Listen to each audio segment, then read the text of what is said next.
What would you do if the man you loved, the man you trusted with your body, your dreams, your future, was secretly building a family with your best friend behind your back?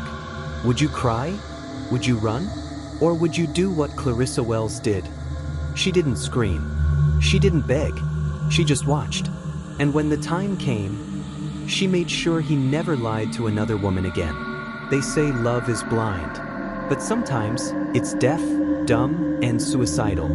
Clarissa Wells had built a life so perfect, strangers on the street would envy her without even knowing her name. She was the kind of woman people described as graceful under pressure, a nurse in the juggling trauma cases like a conductor leading an orchestra. At 36, she still moved with the poise of someone 10 years younger, her jet black hair always tied in a neat bun, her voice calm, her smile steady. She was the woman who remembered birthdays, the friend who stayed after visiting hours, the wife who never forgot to say, "I love you," before bed. And every night, when she walked through the door of her peaceful, suburban home in Eden Hills, her husband, Dr. Aaron Wells, would greet her with a soft kiss on the forehead and a glass of her favorite red wine. To the world, they were the golden couple, two healers bound by love and purpose.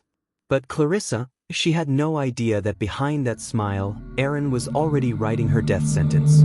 It was a chaotic Tuesday in the ER. A bus accident had flooded the floor with broken bodies and broken hearts. Clarissa moved like a ghost between the beds, her scrubs stained with blood, her mind laser-focused. In moments like this, she felt like she was fulfilling her calling. Aaron stopped by that afternoon, dropping off her lunch with a flirtatious smirk and a kiss that lingered a second longer than usual. He was tall, charming, with soft brown eyes and a reputation as the pediatric surgeon everyone adored. "Don't forget our dinner tonight," he said, touching her arm lightly. "I never forget," she replied, smiling, that deep, secure kind of smile that only comes from trusting someone with your whole heart. Clarissa and Aaron met in medical school, she in nursing, he in surgery. Their love grew in the break room, bloomed over caffeine and late-night anatomy cramming. They married right after his residency, built their home together, and tried for kids. But after 2 miscarriages, they stopped trying. Clarissa never blamed him. She simply threw herself into her patients, into Marla's laughter, into faith. Marla Davis, her best friend since childhood. Wild, unfiltered, always chasing chaos, but loyal, or so Clarissa believed. Where Clarissa was wine, Marla was whiskey. Where Clarissa was careful, Marla danced barefoot in the rain. They were opposites, but they were sisters, or so she thought. "You're lucky," Marla said one Friday evening, swirling her glass. Clarissa smiled. "Why is that?" "You've got Aaron. He actually listens when you talk. He worships the ground you walk on." Clarissa blushed. "Don't make it sound like a fairy tale." But it felt like one. Until the first crack appeared. It was small at first. Aaron started missing their Friday night dinners. He claimed emergency surgeries.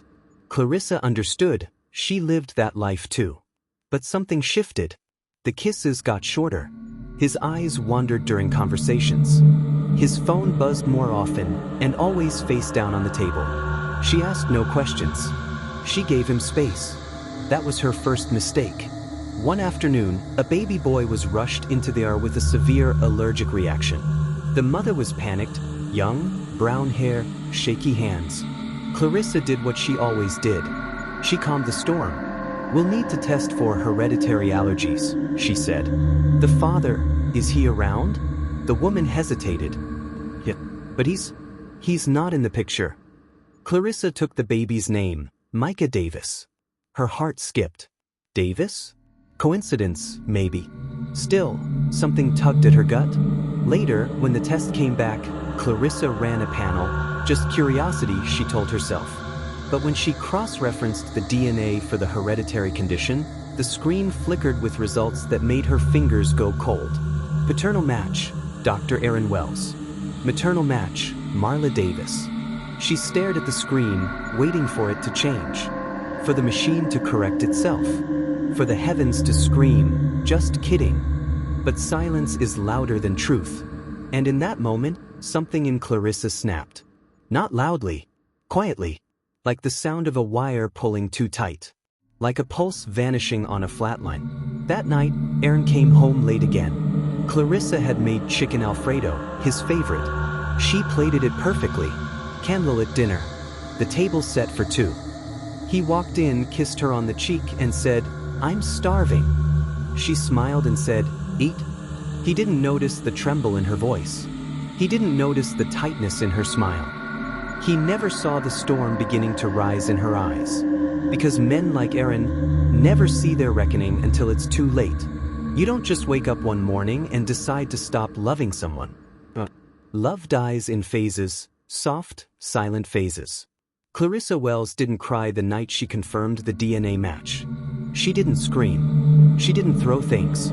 She simply watched, observed, listened to the lies that had always been there, now ringing louder with every replay in her mind.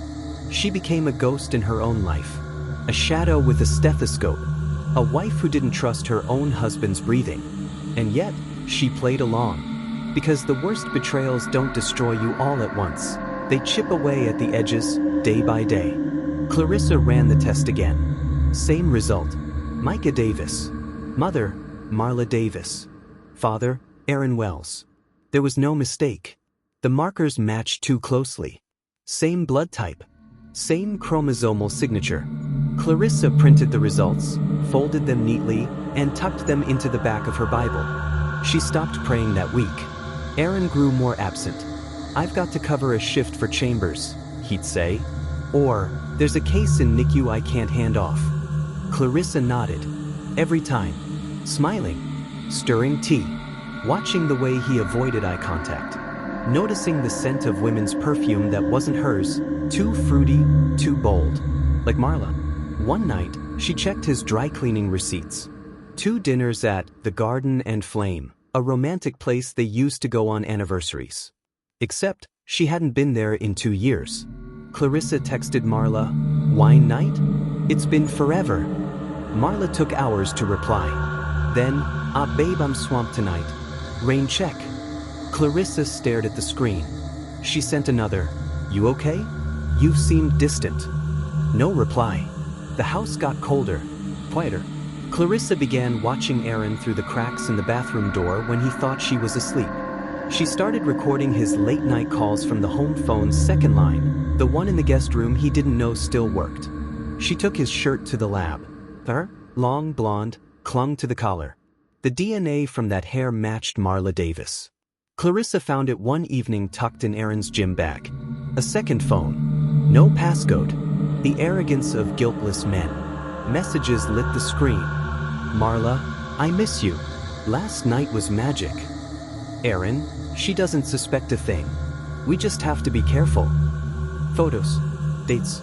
Hotel confirmations.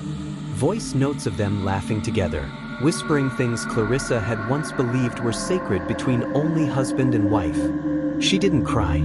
She copied the contents onto a flash drive. Then another. One hidden in her locker at work. One in a locked drawer at home. Clarissa wasn't just a woman anymore. She was a weapon, silent, waiting, full of purpose. She stared at herself in the mirror. Her eyes had changed. "You were stupid," she whispered. "You gave them your whole heart, and they danced on it." But rage? No, it wasn't loud. It was methodical. I thought betrayal would feel like an explosion, but it's more like drowning in silence. I trusted them both. I trusted them with my soul. I wonder what it would take to watch them die and feel peace. She stopped writing halfway through the sentence. The idea had already planted its seed. She set the trap. Told Aaron she was going out of town for a nurses' conference. Left him wine, a meal, a quiet home. Then she drove 2 blocks down, parked, and walked back in through the back entrance. She waited. At 10:42 p.m., she heard the door open. Then laughter. Then Marla's voice, her voice, inside Clarissa's home. "I missed this," Marla giggled. Clarissa stepped forward, just enough to see them. Her husband and her best friend. On her couch. Drinking her wine. Planning a weekend getaway. Something inside her didn't break. It hardened. It whispered, "End this. Let them feel what you feel." But she didn't storm in. She didn't scream. She waited, memorized every detail, then slipped out the door like a ghost. The next day, Aaron brought her flowers. "You're glowing," he said. "That conference must have been relaxing." Clarissa kissed him softly on the cheek. "You have no idea," she said. "When people snap, they imagine it's sudden, a sharp, violent break. But that's not how it works. The real madness is subtle.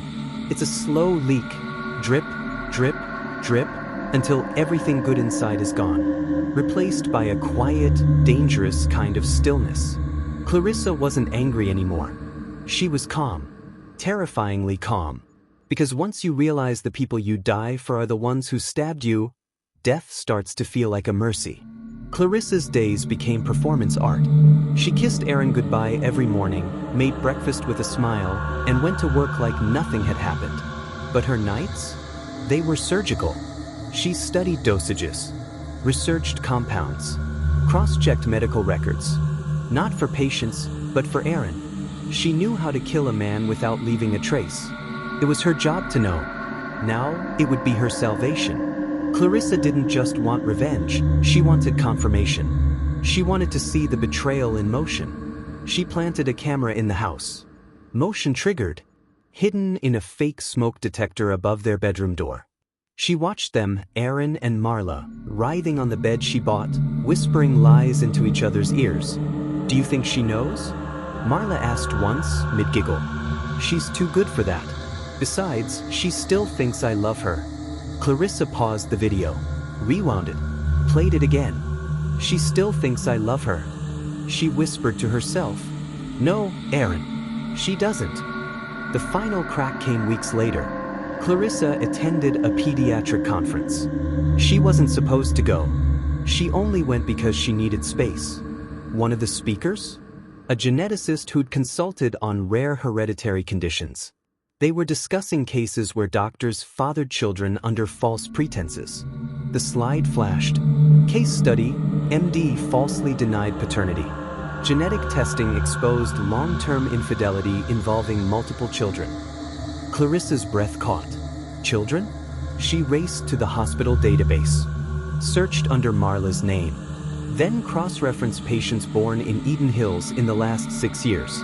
2 names, 2 births, both tied to Aaron's insurance policy. He hadn't fathered 1 child with Marla. He'd fathered 2. Clarissa felt her soul rupture. All those years, the miscarriages, the pain, the prayers, and he'd given someone else not 1, but 2 children. And not just anyone, her best friend, her sister in everything but blood.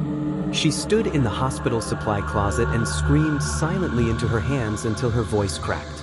That night, Clarissa drove to Marla's house. She sat in her car across the street and watched. The kids played inside. 2 little faces with Aaron's eyes and crooked smile. They were innocent, but innocence didn't erase the betrayal that birthed them. Clarissa didn't hate the children. She hated that she would never be their mother. That Marla got the life Clarissa prayed for behind her back. She started keeping a journal. Not for therapy, for justice. Each entry was a piece of her plan. Not just how to kill Aaron, but how to make it look like fate. A slow, invisible death.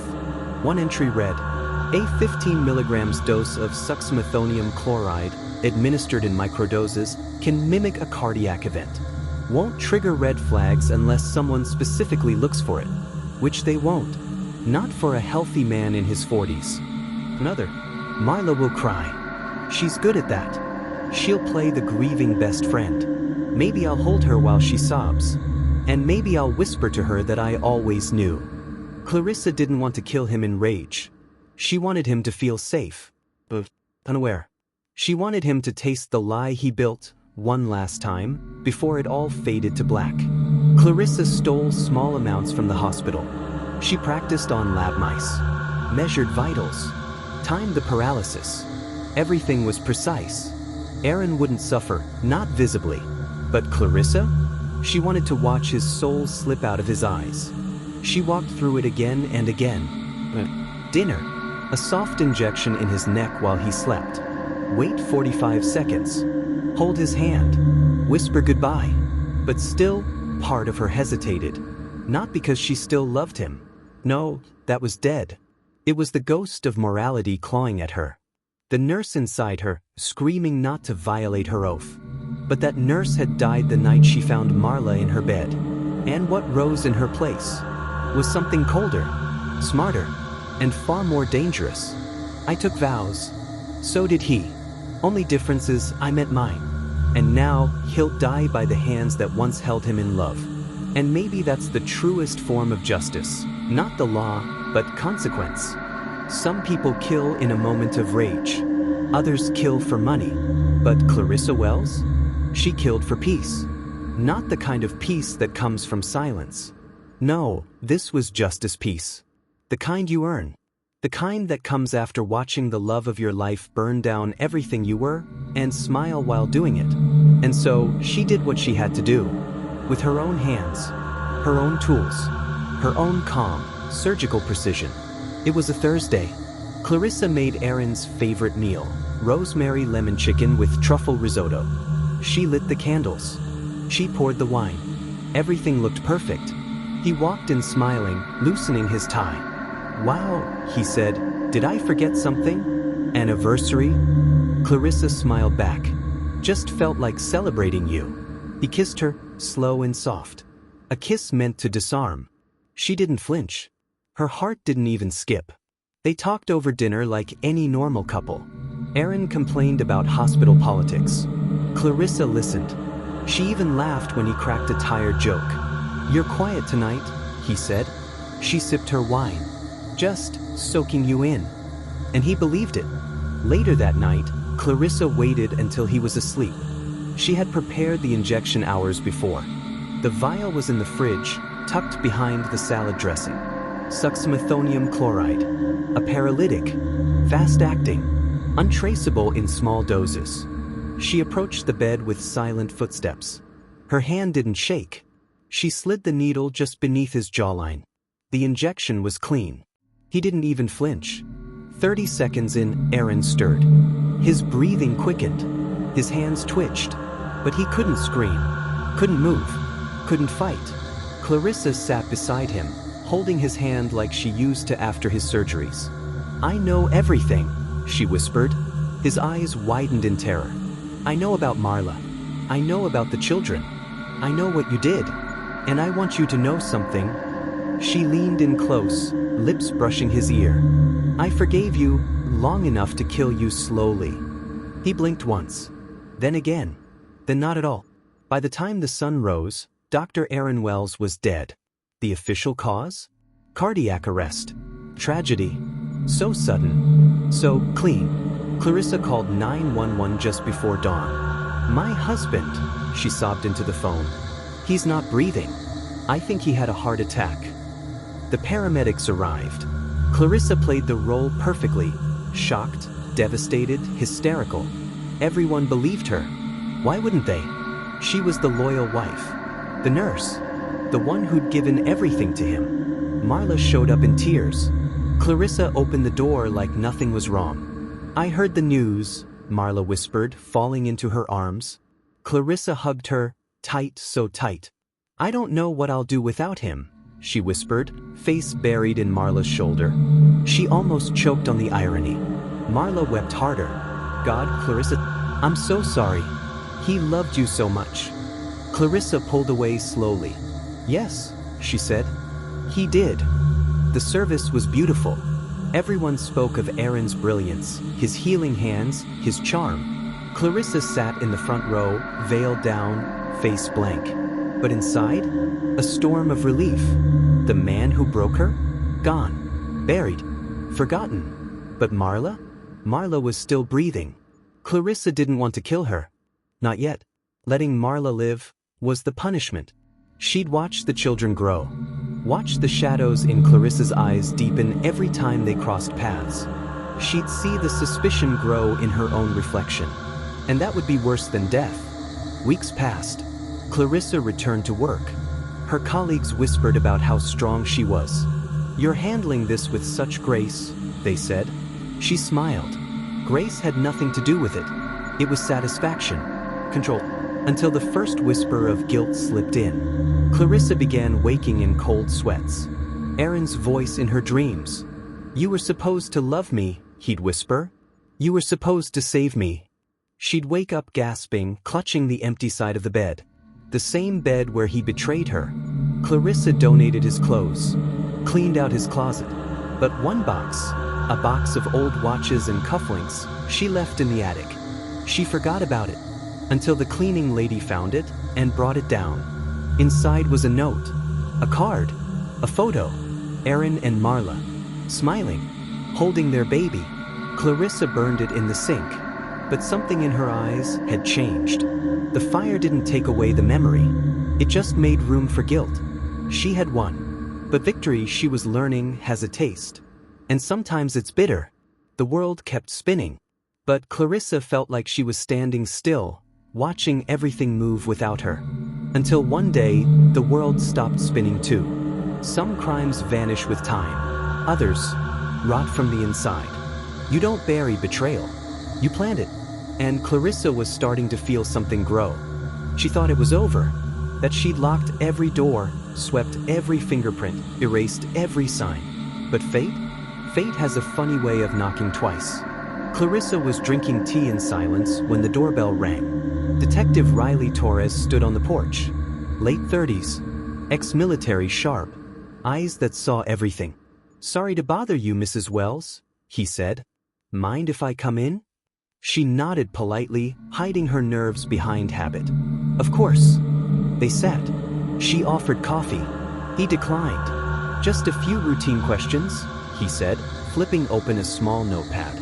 "We like to follow up on sudden deaths, especially when they involve someone as well-connected as your late husband." Clarissa's heart didn't race. It froze. She forced a breath. "I thought the cause of death was determined? A heart attack, right?" Torres smiled, thin and unreadable. "Sure, that's what it says. But I always double-check. I've learned not to trust first drafts." Later that week, Torres requested the toxicology report. Clarissa had assumed the dosage was low enough. Undetectable. She was wrong. The lab had marked something, faint traces of neuromuscular blockers. Not enough to scream foul play, but enough to whisper it. Torres circled the results with a red pen. Then he picked up the anonymous envelope that had arrived at his desk that morning. Inside, a flash drive. Screenshots of text messages between Aaron and Marla. One voice note. "She doesn't suspect a thing. She still thinks I love her." No return address. No fingerprints. Just one word written on the paper. Justice. Clarissa had made one mistake. She kept evidence. Backup flash drives. Well, she forgot to destroy. And now, the ghost of what she'd done had mailed it in. Torres paid Marla a visit. She was shaken. Sweaty palms. Nervous eyes. "Clarissa," she stammered. "You think she?" "No, that's impossible. She's my friend." Torres leaned in. "Did your friend ever mention knowing about the affair?" Marla blinked. "Too fast. Too often. No, never." But he scribbled a note. Clarissa felt the tension growing. She stopped sleeping. Stopped eating. Every siren outside felt like a countdown. She walked into the hospital one night and felt eyes following her. Or maybe it was just her imagination.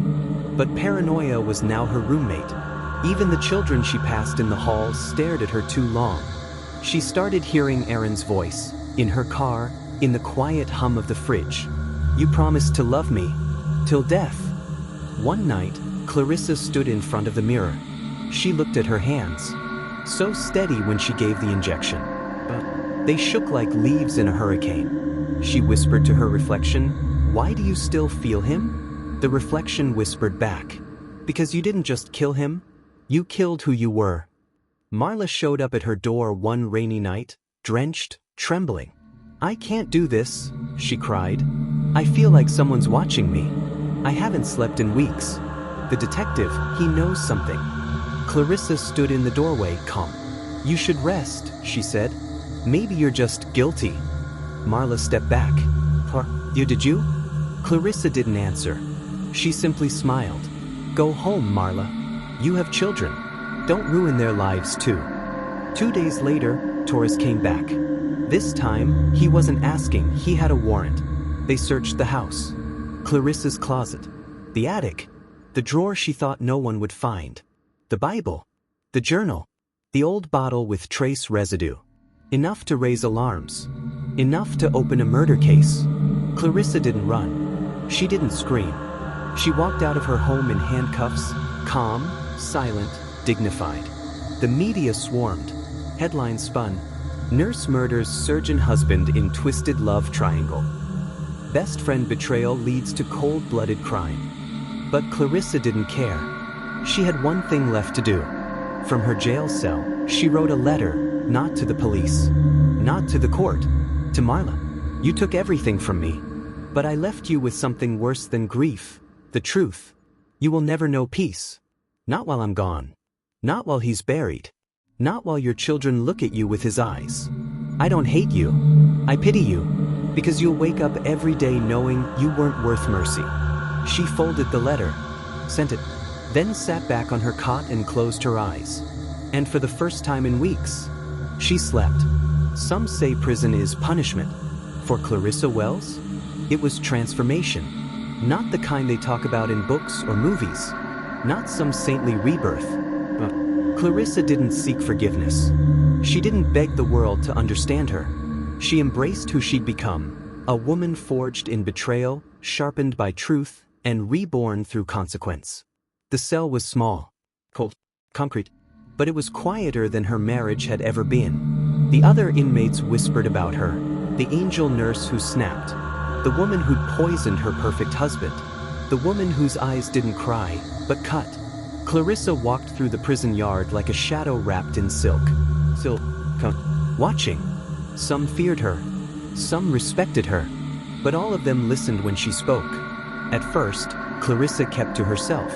But when she saw a young inmate crying after visitation, a bruised eye, a trembling voice, something old sparked inside her. Not revenge. Compassion.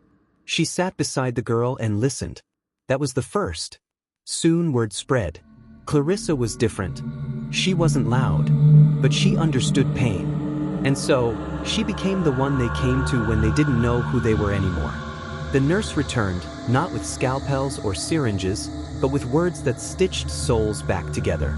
She became a quiet force in the prison, running support circles for women abused, abandoned, forgotten. And they trusted her. Not because she was innocent, but because she was honest about her darkness. She never denied what she did. I loved him, she'd say, and he destroyed me. 1 year in, a journalist came. Why did you do it? She asked. If you could go back, would you do it again?